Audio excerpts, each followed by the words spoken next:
For 11 seasons, television audiences watched Kelsey Grammer play a son caring for his aging father week after week, laughing along with two men bickering warmly over sherry and opera tickets, and simply assumed it was good writing. It wasn't just writing.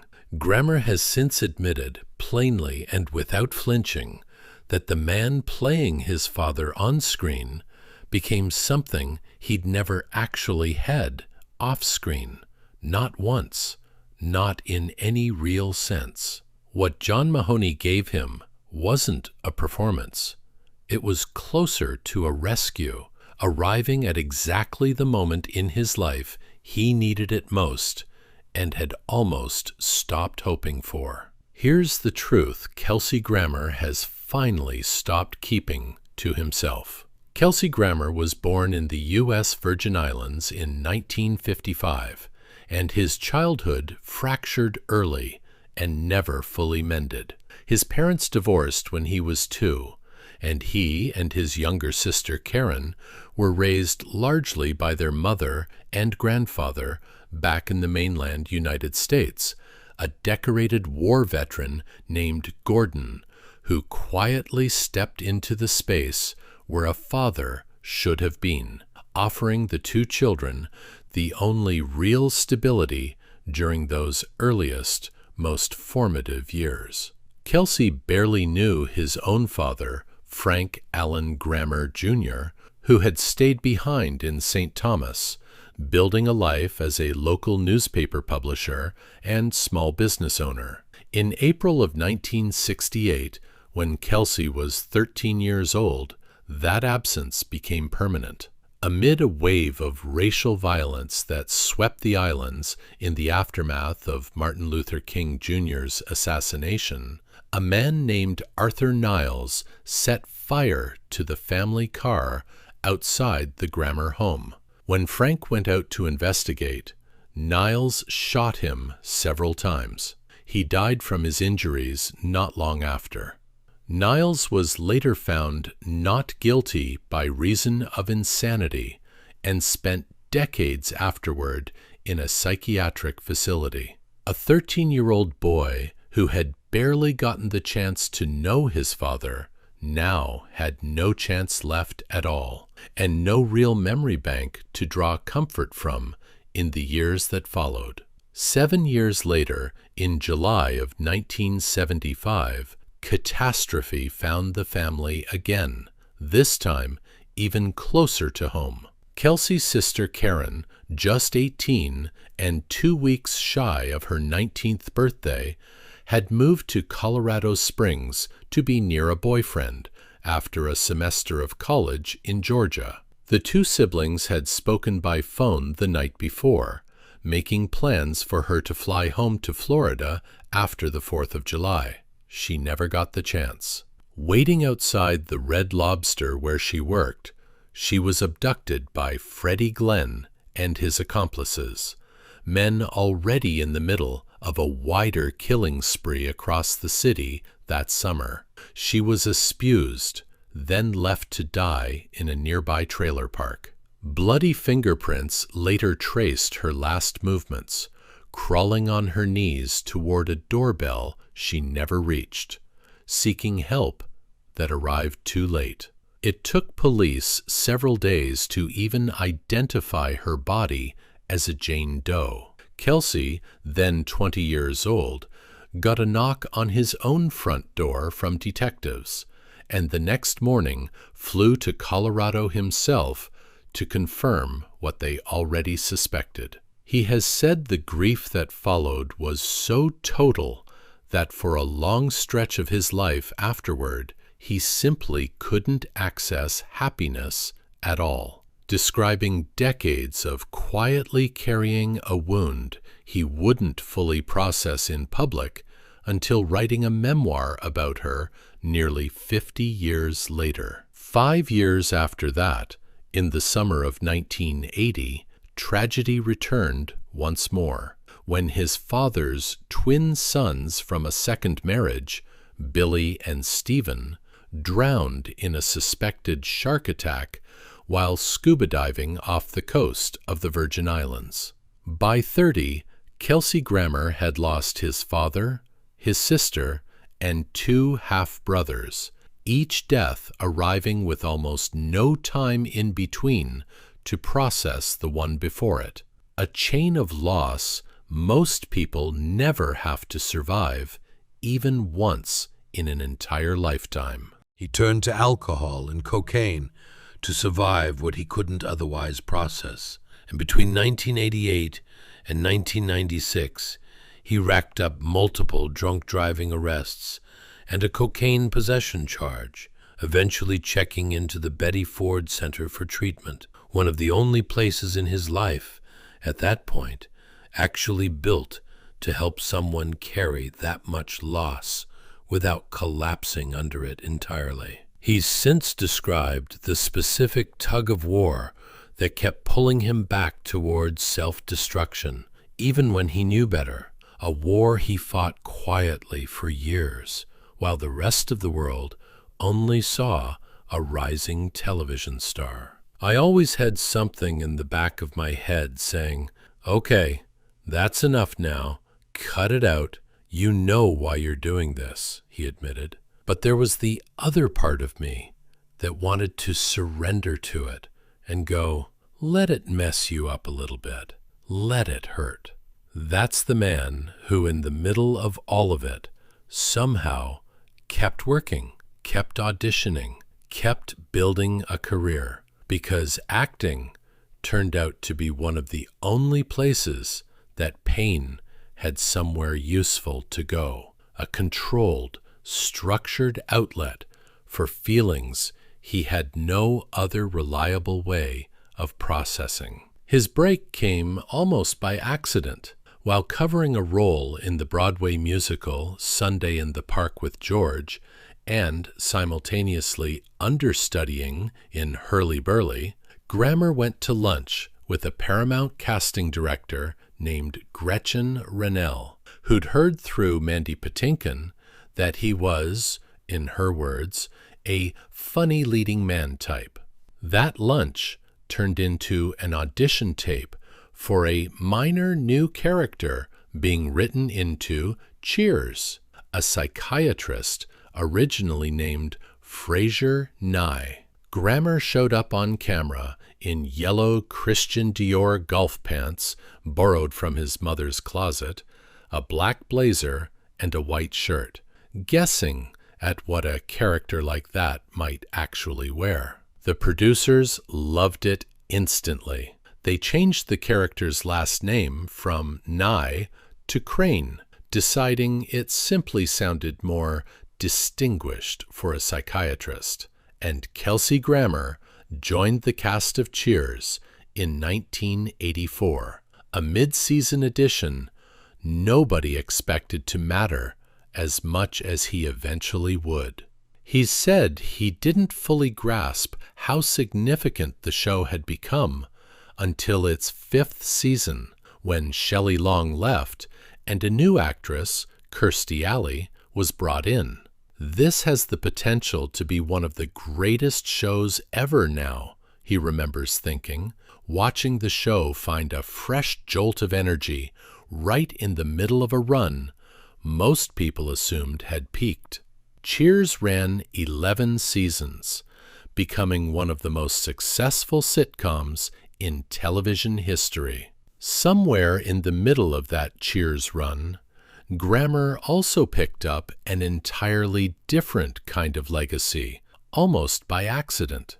A former Cheers writer named Sam Simon, by then working on a new animated show called The Simpsons, remembered that Grammer liked to wander the set singing old standards in his best Tony Bennett impression. Simon called him up one afternoon, asking if he could still sing a Cole Porter tune for a new, cultured, never-before-heard character on the show, a criminal mastermind named Sideshow Bob.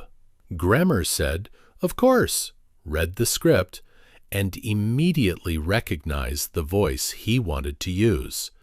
borrowed from a theater director he'd worked for years earlier named Ellis Rabb, a man prone to grandiose pronouncements about talent he intended to someday use. That voice became one of animation's most memorable recurring villains, an entirely separate legacy built almost as an afterthought. During the same years, Frasier Crane was quietly becoming a household name. Proof that even the smaller, seemingly throwaway favors he said yes to during that era had a strange way of turning into something lasting. By the time Cheers ended in 1993, Grammer had actually grown tired of the character and initially wanted him retired for good, pitching Paramount an entirely different show about a man recovering from a motorcycle accident. The studio's president at the time, John Pike, wasn't interested. "This is not funny," Pike told him bluntly, insisting a sitcom needed to actually be funny, and pushing instead for a Frasier spin-off. Grammer agreed, reportedly with one condition attached from the start: no kids, no dogs, no wives. Rules that would all eventually get quietly broken, except for one, since he did decide early on to write Frasier's ex-wife Lilith out of the new show's regular cast, worried the character didn't have enough comedic range to sustain an entire series on her own. What the new show needed most was a father, and a decision that would end up mattering more than anyone involved in that casting room could have possibly guessed at the time. Actor John Mahoney had appeared in a single memorable episode near the end of Cheers, and Grammer had simply enjoyed being around him so much during that brief shoot, so genuinely and unexpectedly, that once the Frasier pilot script was finished, he skipped the usual studio casting process entirely and made a personal phone call. "Would you have a look at this?" he asked. "I want you to play my dad." Mahoney called back the next day without hesitation. "I'm in," he said. "It's fantastic." Mahoney, an English-born former Steppenwolf Theatre Company actor who'd already built a respected career playing the manager of the Black Sox in 8 Men Out and a memorable supporting turn in Moonstruck, was only 15 years older than Grammer in real life, barely old enough to plausibly be his father at all, on paper. On screen, none of that mattered in the slightest. Martin Crane, the gruff, retired Seattle police officer, forced to move in with his fussy, opera-loving son after an on-duty injury, became one of the most beloved father figures in American television. His prickly, mismatched relationship with Frasier softening episode by episode into something audiences everywhere recognized as real, precisely because it was built on two actors who genuinely liked spending time in each other's company, not merely two performers hitting their marks. For Grammer, it became something closer to real too, in a way he's since described with striking honesty, rather than the usual polished nostalgia actors offer about old co-stars. "I never really had a dad," he's said plainly. "I had no real sort of understanding of how to be a dad myself either, which has come into play in my life since then. But what I got with John, by virtue of the time we spent together, the 11 years we spent together, I got an understanding of what it might be like to have had a father, and that was a great, great thing." He's spoken about Mahoney not as a colleague he admired, but almost as the father he'd been quietly missing his entire adult life. A man whose steadiness filled in for a childhood that had never given him the chance to know what steadiness even looked like. "My TV dad was just a remarkable guy, he said. A guy of sacrifices and service and loyalty, the basic virtues of what you'd look for in a man in the traditional sense of a good man, one that's honest, true, loyal, noble, keeps his word. He's described the bond among the show's three central men, himself, Mahoney, and David Hyde Pierce, as his brother Niles, as something rare and largely unspoken between men in real life, a closeness the show let him experience fictionally that he'd never had the chance to build with actual blood relatives. There was an honest sort of uncovered connection that is possible between men that we don't talk about a lot, he said, describing the rivalry, the love, and the loyalty the three characters shared as an almost idealized but still fundamentally true version of what a father and two sons might actually experience together in real life. That connection wasn't only performed for the cameras. Across all 11 seasons of Frasier, through personal crises of his own health scares and periods of real emotional turbulence that occasionally made it difficult to even get through a simple family scene without breaking down mid-take, Grammer has said Mahoney's steady, unglamorous decency off-camera gave him something to actually lean on. A quiet, dependable presence that never once wavered, even when everything around it did. Asked how often the emotion still catches him, even now, decades later, sitting for interviews about a show that ended years ago, his answer was immediate and unguarded. "It still happens to me," he admitted. "I cry all the time, cry at the drop of a hat. I don't know why, about what. It just says something reminds me of the beauty of being a human being, the beauty of experience, the beauty of love, the beauty of family. Things that are poignant would bring a tear to your eye anyway, and I'm always there. I take the ride along with the character, and I'll bubble up.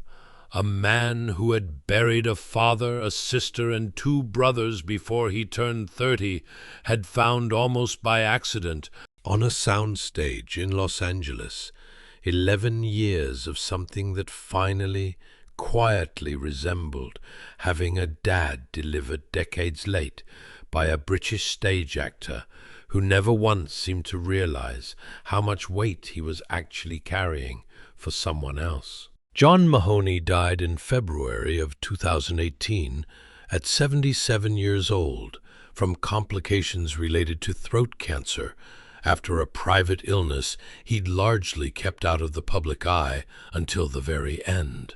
Grammer's public tribute needed almost no elaboration. He posted a photograph of the two of them embracing warmly alongside 4 words that carried the weight of everything he'd said in every interview before and since, and everything he hadn't yet found the words for. "He was my father," he wrote.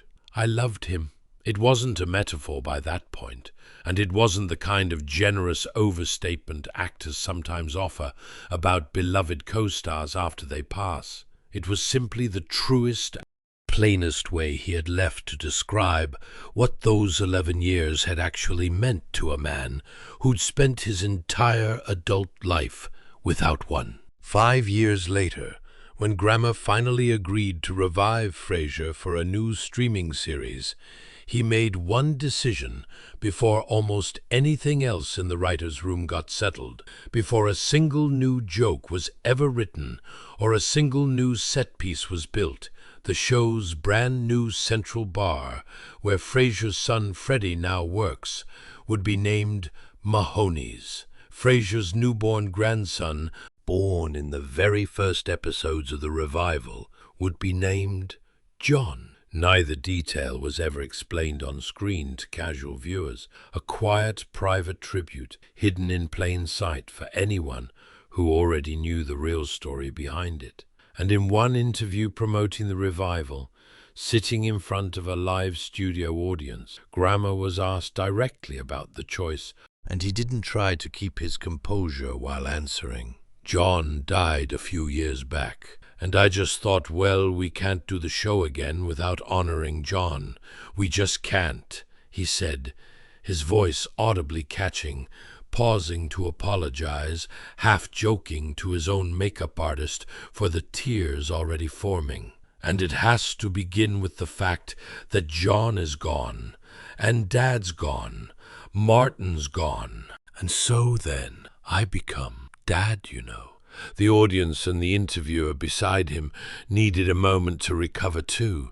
It's a single sentence that folds his entire story into itself.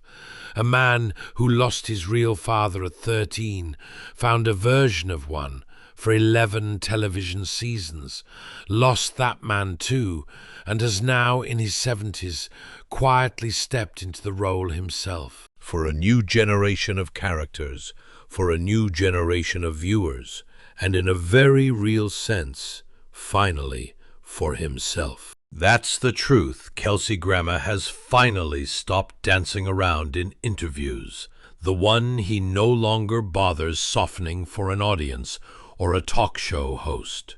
John Mahoney was never just a brilliant character actor who happened to play his father on a hit sitcom, a fun bit of trivia to bring up at a press junket.